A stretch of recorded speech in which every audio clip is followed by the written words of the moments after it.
Resort के एक और पूर्व कर्मचारी ने बड़ा आरोप लगाया है। रिजॉर्ट के में नशीला पदार्थ दारू गांजा दिया जाता था, ये बड़ा आरोप लगाया गया है। गेस्ट को लड़कियां भी प्रोवाइड की जाती थी, ये भी पूर्व कर्मचारी आरोप लगा रहे हैं। यानी लड़कियां भी यहां पर सप्लाई की जाती थी और साथ ही यहां पर शराब भी बिना लाइसेंस के दी जाती थी, गांजा चरस भी सप्लाई किया जाती थी। हमें धीरे धीरे जो है हमें पता चला कि यहाँ पे कुछ ऐसे काम भी होते हैं जो कि नहीं होने चाहिए, जो कि गलत हैं।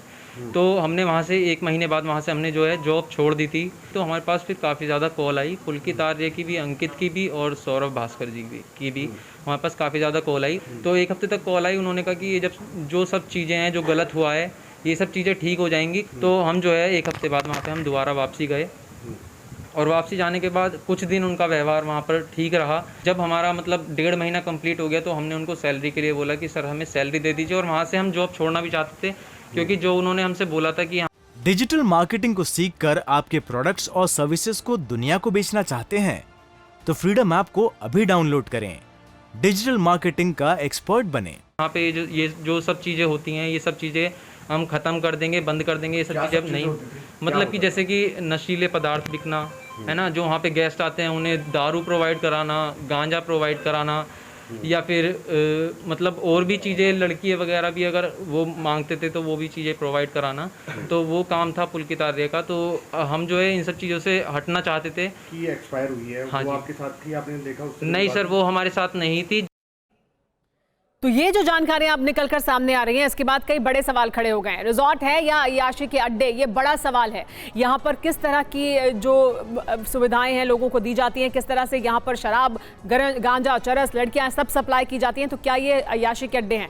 2018 तक उत्तराखंड में गिनती के ही रिजॉर्ट थे। दरअसल ये रिजॉर्ट क्या अय्याशी के अड्डे बन गए, ये बड़ा सवाल है। हम क्यों कह रहे हैं? क्योंकि 2018 तक इन्वेस्टर समिट के बाद कई रिजॉर्ट यहाँ पर बने। यानी 2018 से पहले बहुत कम रिजॉर्ट थे, उसके बाद यहाँ पर रिजॉर्ट बनने का सिलसिला शुरू हुआ क्योंकि यहां पर इन्वेस्टर समिट हुआ। नियम और कानून को ताक पर रखकर ये रिजॉर्ट बने हैं, यानी तेजी से रिजॉर्ट बन गए। और इन रिजॉर्ट को चलाने वाले ज्यादातर लोग रेव पार्टी होने का यहां पर आरोप लगा। वंत्रा के आसपास राजस्व विभाग की छापेमारी हुई, लेकिन वंत्रा रिजॉर्ट में जो कुछ चल रहा था उस पर कोई कार्रवाई नहीं की गई। 2 अवैध स्पा सेंटर सील किए गए, दिल्ली की 2 लड़कियां यहां से बरामद की गई थी। ये रिजॉर्ट क्यों हम कह रहे हैं कि अय्याशी के अड्डे दिखाई देते हैं? रिजॉर्ट या गेस्ट हाउस की जांच के लिए टीम गठित की गई, यानी एक स्पेशल टीम भी गठित की गई कि रिजॉर्ट में जो कुछ चल रहा है उसके बारे में जानकारी जुटाई जा सके। रिजॉर्ट या गेस्ट हाउस की जांच के लिए टीम ने तमाम तरह की जानकारियां जुटाई। सभी पुलिस अधिकारियों को निर्देश दिया गया। जांच के लिए पुलिस को निर्देश दिए गए कि ये रिजॉर्ट और जो गेस्ट हाउस बने हैं वहां पर नजर रखी जाए, देखा जाए कि यहां पर क्या कुछ चल रहा है। रडार पर हैं दरअसल उत्तराखंड के रिजॉर्ट, और इसी वजह से एक स्पेशल टीम बनाई गई थी। और अब ये मामला सामने आने के बाद तो और ज्यादा सुर्खियों में आ गए हैं और नजर में आ गए हैं। राज्य के हर रिजॉर्ट की जांच पुलिस अब करेगी। ये बताया जा रहा है कि अब इस पूरे मामले पर प्रकाश में आने के बाद पुलिस और जांच करेगी। रिजॉर्ट या गेस्ट हाउस पर कोई विवाद तो नहीं है, ये भी देखा जाएगा। यानी ऐसा तो नहीं है कि कोई विवाद यहाँ पर है, अवैध कब्जा है, अवैध तरीके से बनाया गया है या अवैध धंधा यहाँ पर चल रहा है। महिला स्टाफ से उनके रूटीन की जानकारी भी ली जाएगी, यानी जो महिला स्टाफ यहाँ काम करती हैं उनसे भी जानकारी ली जाएगी कि उन्हें किसी तरह से प्रताड़ित तो नहीं किया जा रहा है। रिजॉर्ट में किसी अपराधी का तो हिस्सा नहीं है, इसकी भी जांच होगी। यानी आपराधिक प्रवृत्ति के लोग तो यहाँ पर रिजॉर्ट नहीं बना रहे हैं। रिजॉर्ट के अंदर और बाहर सीसीटीवी कैमरे काम कर रहे हैं या नहीं, इसकी भी जांच की जाएगी। यानी जो स्पेशल पुलिस टीम गठित की गई है वो इन तमाम बिंदुओं पर जांच करेगी।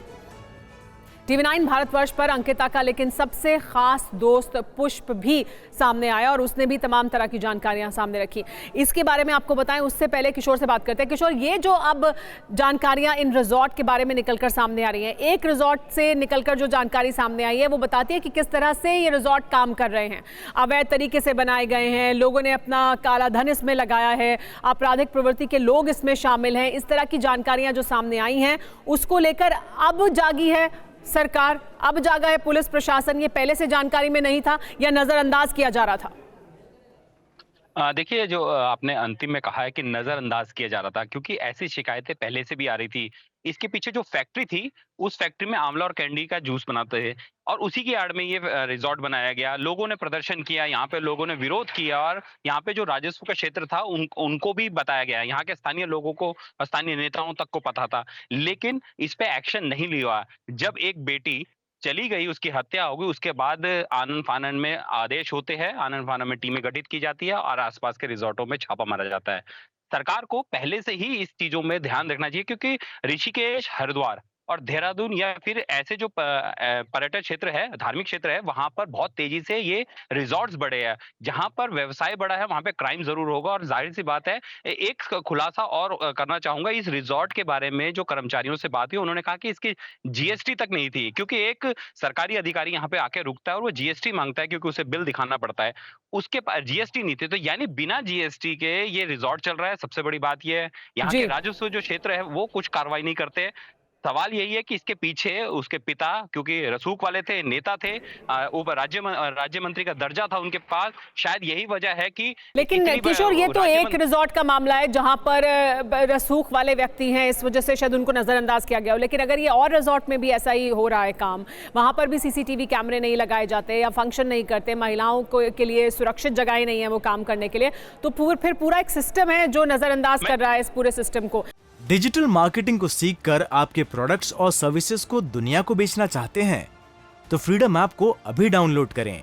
डिजिटल मार्केटिंग का एक्सपर्ट बनें।